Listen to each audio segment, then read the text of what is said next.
Why are we here today? That's a question that I can never understand. Long story short, that's not value. That's not creating value, right? So without getting overly pedantic, there are many different things one does to create value. You make the buyer experience, what I call BX, versus customer experience after you buy CX. Make that experience frictionless and really valuable to the buyer. You step into the buyer's shoes. There are many different things that you do, and you gotta, first of all, as a sales executive, it's my responsibility, and it's the onus is on sales leaders to design the right process and systematize it in such a way that everything starts with the right mindset based on the process to step in the shoes of the prospective customer.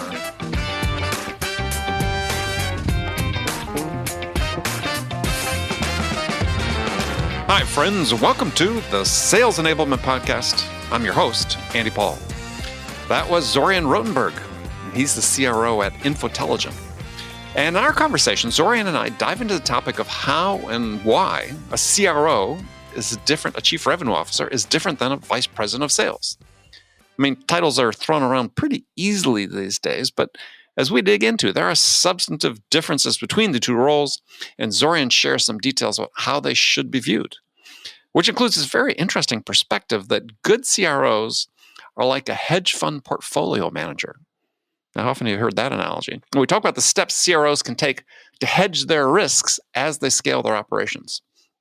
And to wrap things up, Zorian shares some of his 9 steps for scaling revenue, starting by which he defines scaling. And you want to make sure you check in for that. All right, we get into all that and much, much more.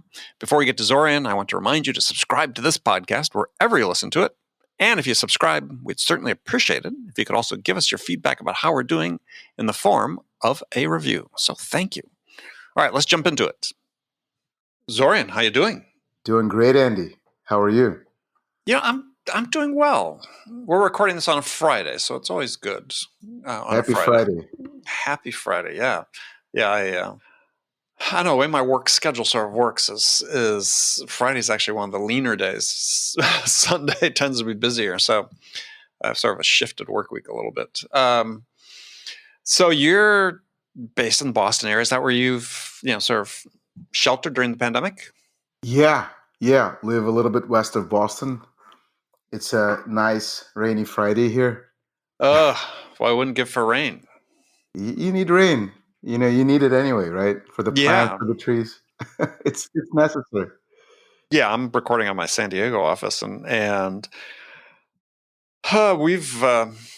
I think the average temperature I saw in the weather last night is like the average temperature in October has been like somewhere between 12 and 15 degrees above normal, and so it's been like, it's like I'm ready for. I had summer. I want fall now. So, and not that we get an East Coast fall here in California, but the weather does change, and I'm ready. So anyway, well, here's a question for you. Yes, sir. What would you say is the biggest lesson you've learned about yourself personally as a result of the pandemic? Ooh, that's an interesting question. Lesson about myself. I think probably that within a month of this whole shelter in home, I realized I really miss people, obviously family, my parents. And I decided to just reach out and reconnect with a ton of people I haven't talked to in several years. Some people I used to work with and used to work for, even for more than a decade that I haven't talked to. And I just realized I'm still, no matter what, a people person and love people and feel I need the connection. And I feel like I had some tiny level of empathy out there I didn't realize I had to just reach out. I didn't really need anything from anyone besides just making sure everyone is okay. So it kind of made me feel a little better, Yeah. I did a little of that myself, and I've worked on my own for forever, but 20 years at this point. But there's just something that was different about that. I mean, I had my first ever boss, my first ever sales manager, reached out to me during the pandemic, and we reconnected. We hadn't talked in do I really want to say how long? Decades. And yeah, so I invited him to be a guest on this show. The episode aired just a couple months ago. It was fantastic to reconnect and have him share stories about just how horrible I was when I got started Oh selling. no. Well, I don't believe that, but I do think that if you ask me what I learned about myself is that I felt I didn't realize I have such a need, but I really that was the part that I think I actually enjoyed about the pandemic, whereas it's not a very enjoyable thing in itself. No, I mean, I'm like most people, I'm ready for it to be over, but Yeah, know that it's we still got a ways to go, yeah, unfortunately. But yeah, it's been such a big change in lifestyle. I mean, did you travel much beforehand? I mean, I was traveling back and forth between the coasts at a minimum, at least once a month, if not more often, and as well as traveling to meet clients, and that just came to a screeching halt. And for me, that was a huge dislocation, if you will, because my wife and I were in Manhattan for the first 3 months of the shutdown, and I get ready to. We flew out to San Diego right near the beginning of June, end of May, beginning of June, and I think that was the longest period of time I hadn't been on an airplane in as far as I could remember. I mean, maybe yeah. 25, 30 years. I'd gone 2-3 months without, which is, I'm not bragging, trust me. It was a sad indicator of my life, perhaps, that I'd been on airplanes that much. But I was sort of, my wife saw me sort of standing in the middle of the room as we were packing to leave. And I was just sort of, I said, stuck. And she said, what's the problem? I said, I forgot how to pack. I mean, it was muscle memory where to put things in my backpack and in my Yeah. suitcase. And it was just like, I'd lost it. Yeah, no, totally. I was in Netherlands for business. I had a team there, and I came back, and like 2 weeks later or something, it was that little time after that, everything was shut down, and then I started thinking maybe when I was on the airplane, who knows if somebody sneezed or coughed.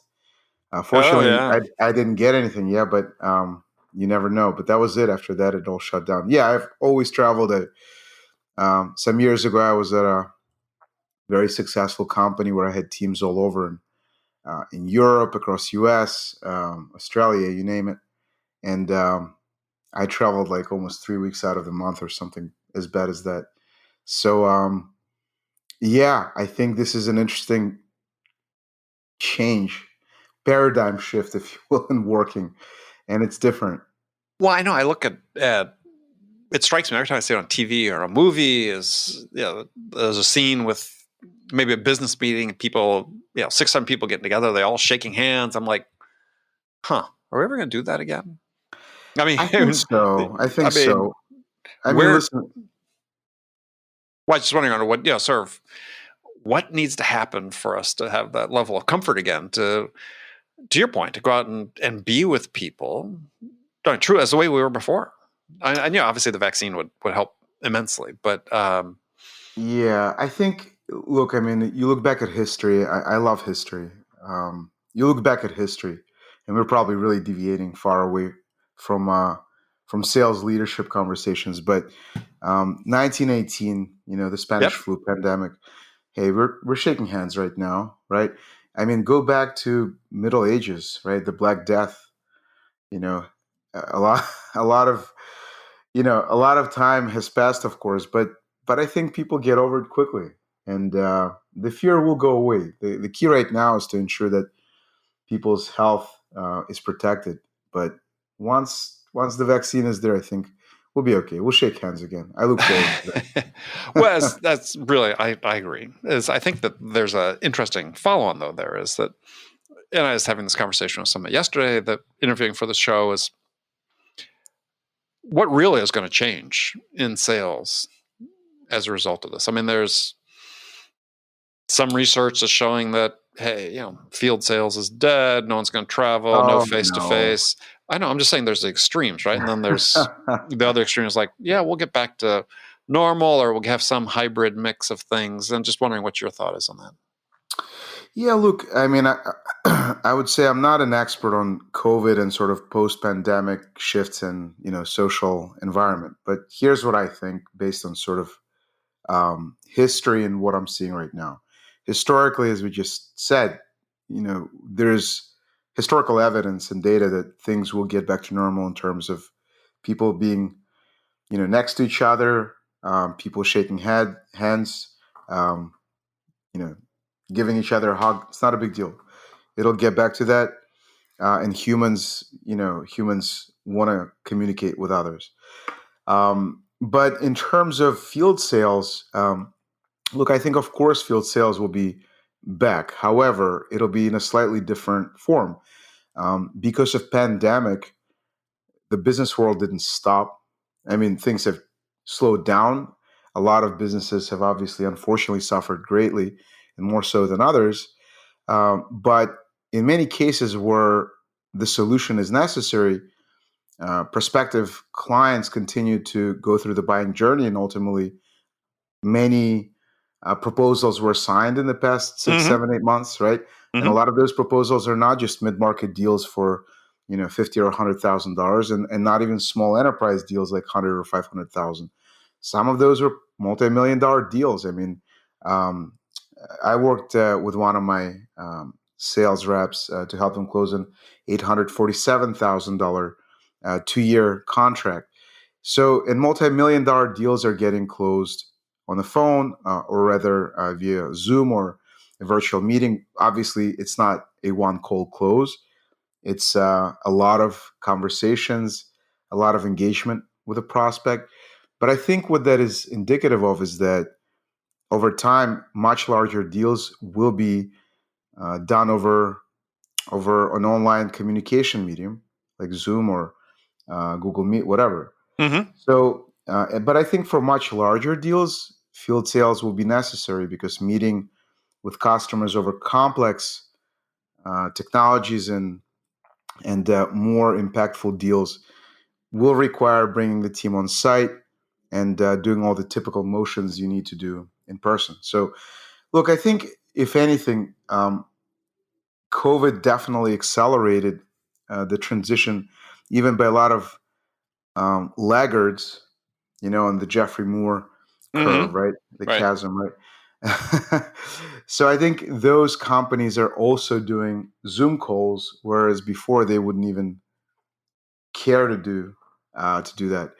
But they're doing it, and now they're adjusted and acclimated to that.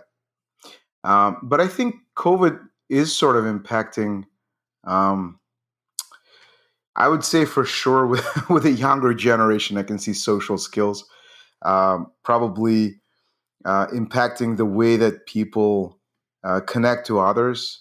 I can still see a lot of the junior sales Negatively, you're saying. negatively. Yes, yes. I'm sorry to clarify negatively, but that could also mean that there might be a positive sort of pendulum swing because of that negative social skill impact. Maybe there will be some sort of a revival and resurgence of I don't know, coaching and development by sales management of the reps Mm-hmm.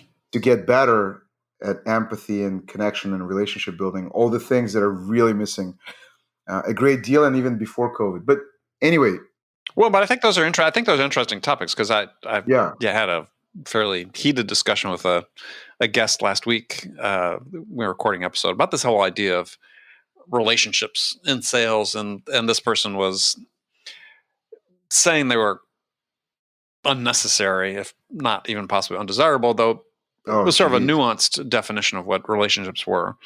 yeah, And I believe that's just plain silly.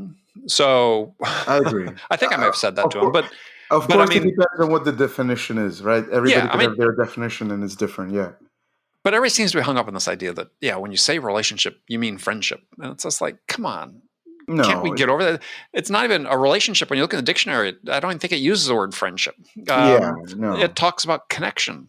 A relationship is defined as the way two or more things are connected or work together. It's like yeah, yeah, all we're doing is making this absolutely, human connection that facilitates credibility, building credibility and trust. And without that connection, those things yes. aren't going to exist. Absolutely agree with you. And I think look, I mean, even pre-COVID, I think in salesmanship, and when I say salesmanship, I have my own definition of what sales is. And I think, Which is, you can't just walk by that. What is it? my definition of selling, it has three components. And I thought about it for a long time because I didn't get into sales intentionally at the beginning of my career. My career is just really unusual. I started in investment banking, and I went to college for finance and mathematics and computer science. And I, was an investment banker. And then I got an MBA from Harvard, and I worked in growth equity venture capital. And then I decided to go to sales. So, but that's a whole different story. Yeah, really. But when I did Going that, downhill. it was definitely going deep into operational, revenue driving role. Right. But there was after I was an investment banker and a venture capital associate on the investing side, realizing I need to understand how to scale and drive companies because I'm investing, but I don't quite feel I get how they're doing this. Like, wouldn't I Right. be a better investor? Which was my intention. But in any case, what bothered me is like a lot of people thought that's crazy. Why would you go to Harvard, get an MBA, where after that you can go? And I could have gone to a hedge fund because I already worked on Wall Street. And I was very good at math and numbers because I got an applied mathematics minor. Not that I was the best in my math classes. Never felt I was the smartest guy in the room in those graduate level ones. But long story short, even my family were like, "Wait, you're going to do sales?" I was like, "No, there's a reason for this, because without a customer, you're kind of just a science project. It's not a company, right? So selling is really the heartbeat of the business." But I kind of thought about how do I explain what sales is, and my definition out of that sort of pedantic rumination was that there's really three things, and I define it as creating value for your buyer. That's number one, creating value by helping them solve their challenges, their business problems, business pains. I call it challenges, and generating for them a return on investment, an ROI. So if they invest in your solution, your company, there has to be a return on that investment. And I bring that Wall Street sort of background for that ROI, but it's creating value, right? It's helping, right? It's helping solve a challenge, a problem, and generating an ROI. And that to me is what the word selling is really all about in a very authentic way. So if you're not doing that, it's almost like inauthentic to me. And I feel like I wanted to come up with that probably somewhat for my mom and dad, because they were concerned. They didn't say, you didn't go to Harvard to get an MBA to go to sales, but I had to explain that this, a lot of CEOs in technology space are former sales executives for a reason. And a lot of CEOs are actually, as you go up the chain, right, the org chart, every CEO is at the end of the day a sales professional. They're selling in a different way, Of but course. they are in sales. And actually, venture capitalists. There was a great interview of Bill Gurley, I believe, from Benchmark on 2020 VC podcast, or 20-minute VC, excuse me, Harry Stabbings. And he talked about how he didn't realize when he went into venture capital early in his career, he also was in investment banking. He said he didn't realize that being a VC is a sales job. It's enterprise selling. You got to sell your fund and why somebody should take money from you, especially when it's very competitive. Right. Long story short, that's what sales is. But we really deviated. No, this is good. Yeah, I was thinking about, so your definition, three parts. So let's go through those again. Definition of sales, according to Zorian Rotenberg. First part was, again, creating value, then helping, and at the end that should generate a return on investment. So let's deconstruct that a little bit. So when you say creating value, meaning what? So by producing a solution to a problem, right, it has to create value for your buyer and for their company, right? Whatever it is that their challenges, whatever they're experiencing that they need to solve, right? You shouldn't just have them buy from you. that solution actually has to create value, right? And value means something that is valuable, that is a benefit to them, that ultimately resolves the problem they're experiencing, and that's value. Mm-hmm. But and I'm not picking on this, but I just, for me, that seems like an outcome of a sale, right? So for a sale to have been considered a success in retrospect, it needs to have created that value. That is true, but during a process where you're engaged with a buyer, right? That's what I'm The driving at. the Yeah, go ahead. Yeah, the right sales professional, and by the way, I say professional, not rep, for a reason. There's a difference to me between sales rep and a sales pro. Just like a football professional in NFL is a little bit different than a high school football player. They're in a professional football versus Mm-hmm. just playing on a team in high school. But long story short, you got to create value along that whole process, um, which is hard to do, right? A lot of sales professionals, maybe in this case, actually sales reps, are not creating value. They try to extract value. Let me give you a tactical example, but this is Sure. probably too technical. I'll be very honest with you. My expertise is much more on the strategic side of leading sales teams than the very tactical things that a lot of good sales account execs will be able to tell you about. But long story short, think about this. You have probably experienced signing up for a demo on a website of a company that has some interesting, I don't know, sales or marketing technology. You sign up for a demo because you heard that this product is really interesting, whatever it is. Mm-hmm.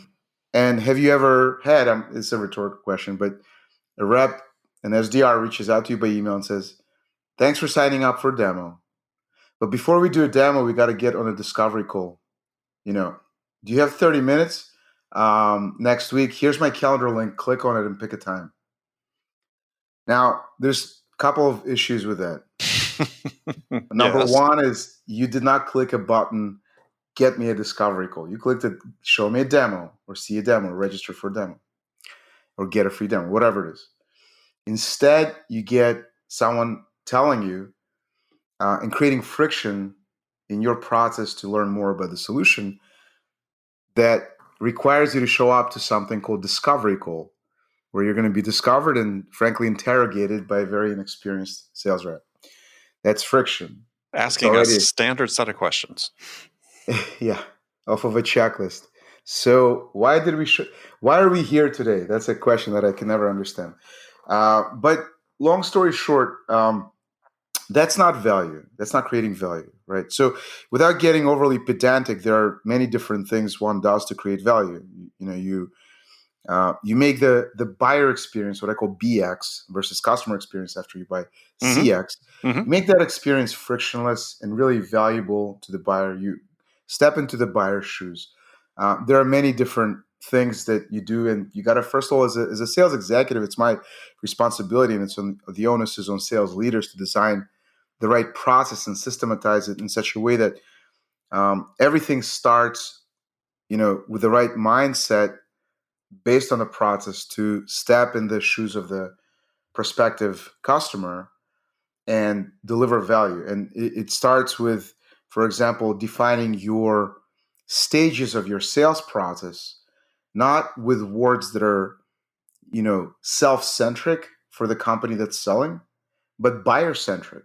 For example, instead of a stage like qualifying or a stage like discovery, you have stages that are, based on what the prospect's behavior is, right? For example, researching us, Mm-hmm. Mm-hmm. things like that, right?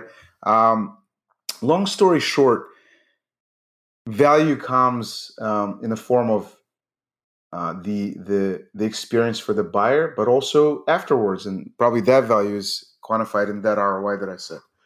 Yeah, well, I think value, and this is, well, I'm interested in what you're saying about this, because, yeah, I think sales is all about what happens up to the time the customer makes the commitment, and outcomes and ROI and so on is these days generally not sales' responsibility, but you are there to help them first and foremost.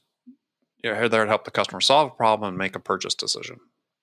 Yeah. And the idea that you're there to sell your product shouldn't be at the forefront of your mind. It's always there. You are representing your company and so on. But Yeah, what the customer needs from you at that point in time is they need to understand the problem they're trying to solve. So let's just start there at the beginning, because a lot of companies don't have that fully formed idea of what that problem is they're trying to solve. They don't know what the possibilities are.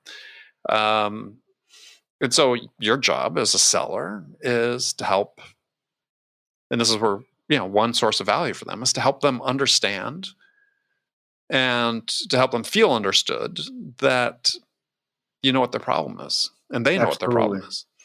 Absolutely. And that could Yeah. come in the form of data that you provide. It could be questions that you ask. It could be insights you provide. It could be case studies. It could be any number of things. But I have a very specific definition of value in sales. Interested in your opinion on it, because my definition of value is it's anything that helps the customer move closer to making a decision. I So, like it. so if you interact with a buyer and you have a meeting, and as a result of that meeting, the customer is no closer to making their decision. It doesn't have to be, a stage progression or whatever, but if they're no closer to making their decision as a result of the meeting than they were beforehand, then what did you accomplish and why did you waste their time?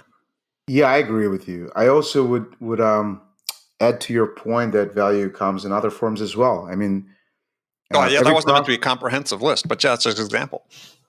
Yeah, no, absolutely. And another one could be every prospect's time is valuable, and I think one form of value along the line and spectrum of value points is being more respectful to their valuable time by not not creating those obstacles. If you want to, discovery process internally is very important, but that doesn't mean you have to tell them you're not going to see a demo and first we're going to do a discovery call. I think that's a broken process. By the way, I do want to say very clearly, I don't blame the junior sales rep or some senior sales professionals who could do a far better job anyway. I blame always the sales leader. And since I'm a sales leader, I always feel it's my responsibility and the onus is on me. And I take full accountability for any problems in the process. If my team is doing something wrong, it's like Bill Belichick says, right? If we win, it's the team. If we lose, it's the coach. Mm-hmm. Right. That So when I Spoken say like all a these true things, New Englander, by the way. hey, I'm a huge Belichick fan, so if any listener, Hard to if it argue with offends anyone, success. I do want to apologize. Look, I mean, we're talking about a grandmaster of Yes. chess, right? I mean, he's incredible on so many levels, but really not necessarily just related to sports. I mean, you can learn a Well, lot no, in I sales from mean, Belichick. sure. Look at the example of. I mean, people look at sports and think it's all about the athletes, but the fact is there is a process put in place. There is Oh yeah. value from the coaching. There is value from the organization that they add to what the product that takes place on the field and the competition that takes place. There's a reason why certain organizations keep winning year Oh after year yeah. after year, and It's Belichick's New England's a perfect example of that. Oh my goodness! I mean, now that we went there, let me say this: it's Sure. called leadership. Leadership, right? It's what kind of leadership you have at the top, and I think that makes a giant difference in a company's success. I was talking about this on another podcast, and the thing that I think people may not always comprehend is leadership is not a soft, squishy, fluffy concept. That's what I think a lot of people feel about leadership who are very inexperienced, but it's actually rock solid. It's skills you can learn and apply. And the leader ultimately is only as effective as their team, and that's Mm-hmm. it. So when we talked about Bill Belichick, um, look, I mean, a lot of what he does can be lessons for companies and sales executives, for sales leaders. The specific one I'm most interested in is how does he build high performing teams out of recruits and drafted candidates who nobody else wants. I mean, for example, Tom Brady is a great example. Nobody wanted him for 6 rounds. Right. But New England took him in. How about and this is, by the way, he's building a dynasty and high performing team. Think about sales, high performing team, winning team. But he's doing it when it's even harder, when there's a salary cap, free agency, and draft picks, right? That you have to kind of work with. But Julian Edelman, for example, Hey, had don't kid yourself. There's an effective salary cap in sales too. But go ahead. yeah, but not as many obstacles. But Julian Edelman had this scouting report. It was something like lacks size and speed, a bit of a gimmicky prospect, may lack a true position at the next level. Nobody wanted him, right? And there are many players like that. Now, Julian Edelman was key to winning the Super Bowl against Atlanta, which was like the number one most watched and interesting Super Bowl, and had that like the greatest catch, the impossible catch. And Belichick has consistently done this. He has this like next man up mentality, which means if somebody's hurt, he has versatility in his system and in his process and in the way he recruits players, versatile players, that they still win games. It's incredible. So how does he do it, and what can sales leaders learn from his approach to bring in players that maybe others don't even want? And he has, like, again, a huge list: Nate Abner, Matthew Slater, Chris Hogan, Cordero Patterson, Chris Long. Yeah. It's not just one off. So anyway, I didn't want to kind of belabor that, but long story short, But I think leadership. it's an interesting point. Is that Yeah, to your point is that he hasn't always gone out and gotten the top draft picks or tried to trade for formerly top draft picks. And so, a couple things I read about is one of the things that Belichick is extremely good at is making sure people understand what their responsibilities are, unambiguously clear what their responsibilities are. Yep.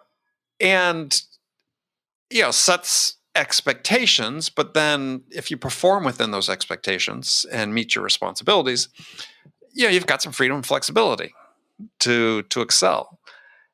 And this is, I think, is one of the things that's really missing in a lot of sales organizations. I've spoken at length about this, is that we don't provide people the right expectation of what their responsibilities are. And we also don't give them, having defined those, we don't give them the latitude to develop within them to become the best version of themselves. Well, you just said a couple of very important things. Number one is, you said something about clarity. There's this great book by Patrick Lencioni, The Four Obsessions of an Extraordinary Executive. And he has this, in discipline 3 of that book, he talks a lot about the concept of over-communicating clarity. He didn't say communicating. He said over-communicating, right? Ad nauseum. The key tactic of a great leader is making the complex simple. There are so many other things to a great leader in positioning your team to win, building up other leaders under you. There's so much more to it, but I think, yes, not to belabor the sports concept, is what Belichick is doing is exceptional leadership and very data-driven leadership, something I also think is sort of missing a lot in sales even still today. One of many problems I see with unfortunately with sales today. Not everywhere, but one of the evident problems. But yeah, he's a grandmaster, and I think everyone can learn from him to build companies and sales organizations. Yeah, no, I absolutely believe so. And I think there's actually, again, without belaboring the sports analogies, but we're looking at it from an organizational level, not from individual performance, which I think there are a lot of lessons there as well, because sales, like athletics, is a performance-based profession, and we don't treat it like it is. But yeah, it starts at the organizational level, starts at the top, and so I do think that in the case of sales, we talked about people being unambiguously clear about what their mission is, and so we train sellers and send them out to sell, saying, "Look, your job is to go out and get orders," and what they should be training them to say is, your job is to go out and help the customer solve this problem. If it happens to be that they end up buying our product as a result of doing that, fantastic. But if we do a good job helping them solve their problem, we're going to increase our odds of doing that. If we're creating value for them during the sales process. If you talk about being frictionless, but I'll be a little bit contrarian about that and saying actually, good value delivered to a buyer actually creates a little bit of friction because you force them to think. Right? You don't want them going down a path. I mean, take the whole challenger concept. That's pure friction right there. So you just hit something that I always kind of smile about. I think there are a lot of not well developed sales reps who take the challenger selling concept, and without carefully reading everything and understanding it, they start challenging prospects, and right. I just find that to be so it's just so unfortunate because your win probability. Listen, I think of sales. I told you I have an applied mathematics minor, and I think of sales as it's probabilities, right? It's statistics, right? Everything you do should be done with an intent to increase your odds statistical probability, right? Your odds of winning the transaction. I agree 100%. In an ethical, authentic manner, obviously, but not to give a wrong idea to any listeners. But yeah, I mean, look, they take that incorrectly, and again, I blame their sales leader, and I would take that responsibility if my team would be doing that. But they start challenging prospects, which harms trust and definitely reduces your probabilities. But anyway, that's just one of those things.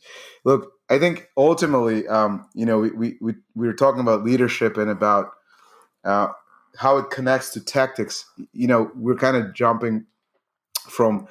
we're kind of probably going from strategic to tactical here. But I think the connection is leadership, and leaders create culture, and culture drives behavior, and behavior in turn drives results.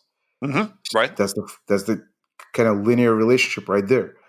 So the behavior of the sales team, and it doesn't matter if you're a CEO managing a company, or you're a sales leader, or you're, I don't know, any other, marketing leader, product leader. I mean, ultimately, there are a lot of similarities in how you have to lead effectively. But if your team is not doing the right thing for the buyers, right, is the leader's fault. That's my, frank opinion. And you're doing a huge disservice by not being an effective leader. Richard Branson said, "Take care of your people, and they will take care of the customer." Right? And leadership of taking care of your people, and there are many ways to do it, from being a supportive leader. Like I have this concept I talked about on the not too long ago with Rob Japson on his podcast. I call it SET, like set. Like, is the team all set?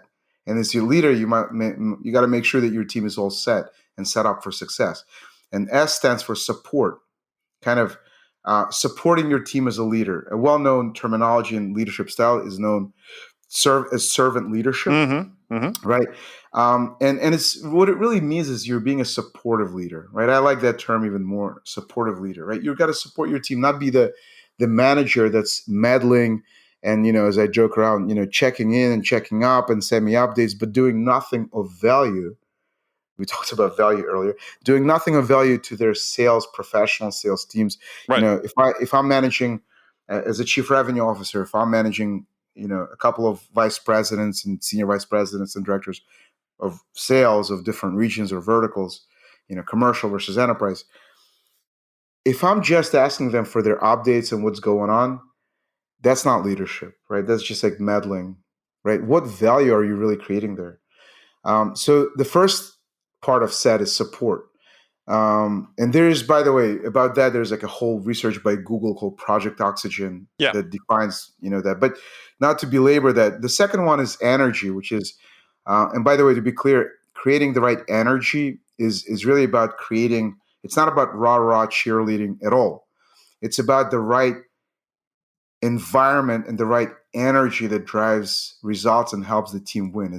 It's also about bringing in the right people that are part of the right chemistry of the team, right? That don't create imbalance, right? It's coaching people effectively to maintain that right energy for success. That what Belichick does for his team without any cheerleading or sort of artificial or disingenuous rah-rah.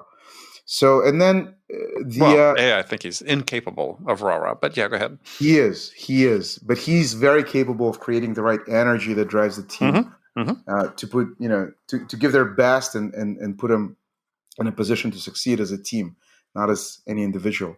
Which Even I the think is, stars. that last point's really a critical point, though, too. This is the part I think where managers don't spend enough conscious energy thinking about is, what steps are they taking to put their people into a position to succeed? I agree. And I have this sort of hypothetical question I ask around that regard, which is, okay, if you manufactured a product and you, let's say a hardware product of some sort or something, and you shipped it to customers, and it only worked 50% of the time out of the box the first time.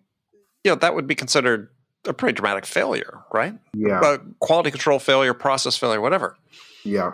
So in sales and B2B sales, 50% or less of our reps are making quota year after year. And so as a sales manager, aren't you effectively like the factory manager that's sending product out to customers has a high probability of failure? Isn't that, in essence, what we're doing? Yeah, I mean, if you have a team that's less than 50% of your team is making quota, that's a real problem, and that's actually below benchmarks. But by the way, I also will tell you this, and I'm actually, I will say this. So a lot of companies are setting the kinds of quotas that are not sort of effective, if you will, as well, right? Especially that happens frequently in high growth, hyperscale B2B SaaS companies. In fact, and I don't want to deviate too much, but I'm having a conversation with Jason Jordan in a few weeks on my podcast. He wrote obviously the well-known book. He's been on the show. Okay, great. Cracking the Sales Management Code for anyone who's listening who hasn't read him. Great book. And he had this point that when people recruit sales professionals, it's sort of incorrect to think that the good ones are the ones who always hit quota. And in an inverse way to think about it is that just because someone has missed quota or missed a couple of quota periods during quarters or years in their career or in their past, or even lost a job at some company because they missed a quota and they got fired, that doesn't make them a bad sales rep. There are many other reasons which a bad leader will refer to as excuses, but a really good leader like Bill Belichick will look far beyond the surface to identify talent that others don't want, right? So, but I do think a lot of the reasons why reps, for sure, miss quota is because of their leader and bad leadership or not as effective of leadership as it should be. But another reason is companies, and sometimes the sales leader doesn't have as much control, unfortunately, because the CEO with the investors might set the kind of quota that's not reasonable to set, and you cannot expect, unfortunately, at that point, any more than 50% to hit it, even if you have a great team. Well, I posted on that LinkedIn about a week ago, and we're being in about do you know how quota is set?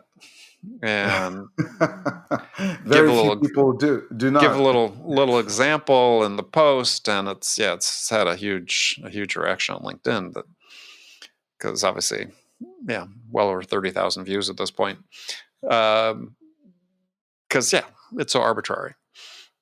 But that's a whole separate episode. Episode for us to talk about. I agree. There should be an episode just on that, because there's a big fail when that happens. Absolutely. Anyway, but long story short, a lot depends on the leader, and the goal of the leader in this case is really to ensure that the team is better off with the leader there. So if you're a good leader, the team should be better off with you at the top rather than when you're not around, right? Well, I think sales managers don't feel and this is not new, but this is been something I felt throughout most of my careers, is most sales leaders don't feel bad enough when people that work for them don't become consistent performers. Yeah. And it's back to my sort of analogy, the factory manager. Is there's going to be a wide variety of people's ability to succeed in any one environment, but we can't ever make the claim that we've ever done enough as a profession for the people that work for us. And there's been some companies that huge enterprises, IBM and others, that have Xerox have invested mightily and have trained people well and so on, but there are way fewer of those enterprises doing that type of training these days that's effective, that's creating legions of salespeople that go filter throughout the rest of the industry as it did happen 20, 30 years ago. Oh, yeah. So there's greater responsibility on companies of all sizes to exhibit the leadership and to invest in the development of their people, and to, again, people succeed in different ways, and we have to become accommodating of that and have some flexibility, but be very clear in terms of how we over communicate what our objectives are, what the expectations are for sellers. You just said something else. You said training. I call it development. It could be, doing the right training, doing coaching, mentoring, Yes. whatever it is, developing people. There's another big problem that's not being talked about enough, I think. And this is basically the story of the forgotten rookie. I'm sure you heard of it. This is a term that's used by Chris Lytle, who wrote the book The Accidental Sales Manager. I'm a fan of Chris. Mm-hmm. You probably know him. The forgotten rookie is the A player sales professional, your account exec, who's done a fantastic job over the past couple of years, overachieved, overattained their quota, has done great for the company. But now you want to promote him to a sales manager. But they were really good at selling, while sales management and being a leader of any kind is a very different skill set. But they get promoted, but nobody, well, I don't want to say nobody, that's extreme, right? But in most cases that you will see, they don't get any managerial training. They don't get a lot of managerial coaching. They just kind of are left to their own devices. And it's a real shame because, Absolutely. right? It's I have a a real solution. shame. I have a solution for that. Yeah, go ahead. And I've talked about on the show many, many times. So the number that exists that I've read is that we spend roughly $20 billion a year on sales training in the United States. Mm-hmm. And my solution is that, of which, let's say maybe 5% is spent on training sales managers. That's If that. unfortunate. Yeah. So let's just reverse the fractions. Probably. And you actually hit another great So point. let's spend $19 billion a year training sales managers and just $1 billion on sellers. Because let's face it, sales is an apprenticeship. You basically learn by doing. You learn through the coaching you get. That's how I learned. Yeah. I learned from my coaches and my customers and my own experience. So basically an apprenticeship. And in fact, I just posted about that on LinkedIn today. I had 4 months of sales training my first year on the job back decades ago, and I couldn't forget it fast enough. So, I think that we want to help sales managers. Yeah, in essence, we could spend 90% less on training sellers and 90% more on training managers and have a beneficial impact. I'm absolutely convinced of it. Yeah. No, I mean, what you're saying is actually aligned to the study that was done. And this is actually common sense. But when I say common sense, there's this famous quote. If it was so common.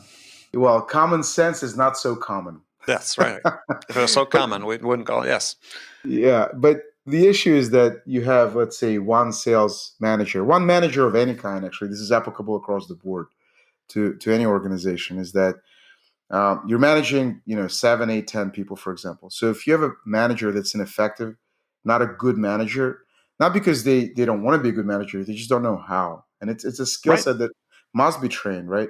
And you then have a whole team of 10 people. It's a multiplier that is not as effective because of that. So For sure. There's actually been a question. I think this study was done by the ZS Associates, which is Andy Zoldner's, who Mm-hmm. they're well known in the sales management world. They obviously consult multi-billion-dollar companies and private equity firms on sales compensation, sales effectiveness strategy, and they talk about that. When you choose between getting a good sales manager and a good sales reps or a sales team, you're better off going for a better sales manager, because then they can hire and develop a team that's going to be good, right? So that's it right there. What you said about inversing, I buy into that. I agree. Good. All right, we'll start the movement to Let's make do that it. happen. Well, I mean, Let's I do think it. it's indicative of how we underinvest in sales, and you look at so much of what's written now about what are the changes in sales going to be as a result of the pandemic, and you have CFOs saying, well, yeah, we want to harvest all the cost savings from not having sellers travel, or not having to bring sellers together for training, or not having to have office space. And rather than saying, well, those are false economies, why don't we invest the money in developing the organization, developing sellers, Mm-hmm. and most importantly, developing our managers, right? Yes. Because Yeah. to your point, we don't train them, and we ask, going all the way to the top. I mean, we assume that someone is promoted into a management role, that suddenly they're an expert on performance improvement. Now, performance improvement is a very specific field. There's a lot of science behind performance improvement, both from a Yeah. Yeah. skills and a mindset and a psychology standpoint. Have we ever trained a single manager in any of those? Yeah. No. Yet we assume they Exactly. know it, right? We assume they're experts in compensation. We can go down the Yeah. list of things that we presume, just by virtue of holding a title, that a manager is competent in. And it's no fault of theirs, they're not. Yet we Yeah. continue down the same path. So we either need to change dramatically how we invest in developing managers, and or also, much as we've done on the sales side, where we've broken into specialized sales roles, is have specialized management roles. So we don't expect a manager, let's say, to be an effective coach. Let's hire a Yeah. coach. There are people that are professional coaches. That's their job. Um, they don't have to be a manager. People, they could be a coach. So why aren't we, instead of telling managers, oh, we're too busy to coach, hire a coach? Yeah. I mean, You the could do statistics that. show that the single most effective thing you can do for individual performance improvement is effective coaching. Well, if we want to Absolutely. sell more, let's coach more. That's all Yeah. too logical, too Or honestly, commonsensical. yeah, too common. Look, I mean, and you can do that, or at least put some thought into developing a system, a set of processes for developing your team. I mean, this is not that hard. I mean, and ultimately, listen, I mean, that is the most important job of leaders, just building a high performing team. And part of building that team is that development. How difficult is it to create, a process for continuous ongoing development? I don't know, micro learning, um, team to team training. Ask your reps, learn it, objection handling, and go teach this. 10 new reps that just started to do that. There's like little things you can do, even if you're not bringing in a professional coach or professional training for managers or something like that. There's things you can do for managers. There are you could there's a ton of information online and courses you can get them to buy with their credit card and expense it. I mean, this is not rocket science, but Well, anyway. yeah, that would require, again, creative thinking about how we train people, and some thought, It's and not a even that level of, creative. It's simple. well, yeah, but a simple idea is, instead of generating a budget to say, let's bring in a sales training company to do a 1-day seminar, and we'll do that once a quarter training seminar, which people promptly forget. Yeah, Is true. there's so many good online resources these days that you could have a team vet what some of those are, and say, look, Absolutely. here are 4 or 5 of them, and we are going to give you, instead of spending all this money on sales training, collectively, what we're going to do is give you, the salesperson, stipend, Yeah. and spend the stipend. and has to be in these vetted courses. And there's going to be, we want to obviously have to be able to track how they did on it and so on. But that'd be part of the vetting process. But wow, then suddenly people start learning in the way that is more scientific and more modern in most of those cases. And we get it spread out through the entire year. Yeah, I mean, there's lots of things we could do that, like I said, just a little creative, but requires people to give some thought to it. So, all right, Zorian. Yeah. We've run out of time, but it's been fun. If people want to connect with you, how can they do that? Totally. I mean, first of all, LinkedIn, you can find me there. Second of all, you can email me at work. It's my last name, Rotenberg, at Infotelligent.com. By the way, it's too sad we didn't talk about my company and what we do because we sell to sales. It's a sales tech company. But anyway, it's all right. Hopefully we'll well, people can check it out. They should definitely check it out. We compete against ZoomInfo in that space, data and contacts and companies that you can sell to. So in any case, but yeah, I'm just using many podcasts. They're like, well, tell us about your company. But anyway, hopefully people will check it out as the right audience. Find me on LinkedIn, email me. I'm always happy to talk to others and be helpful to others.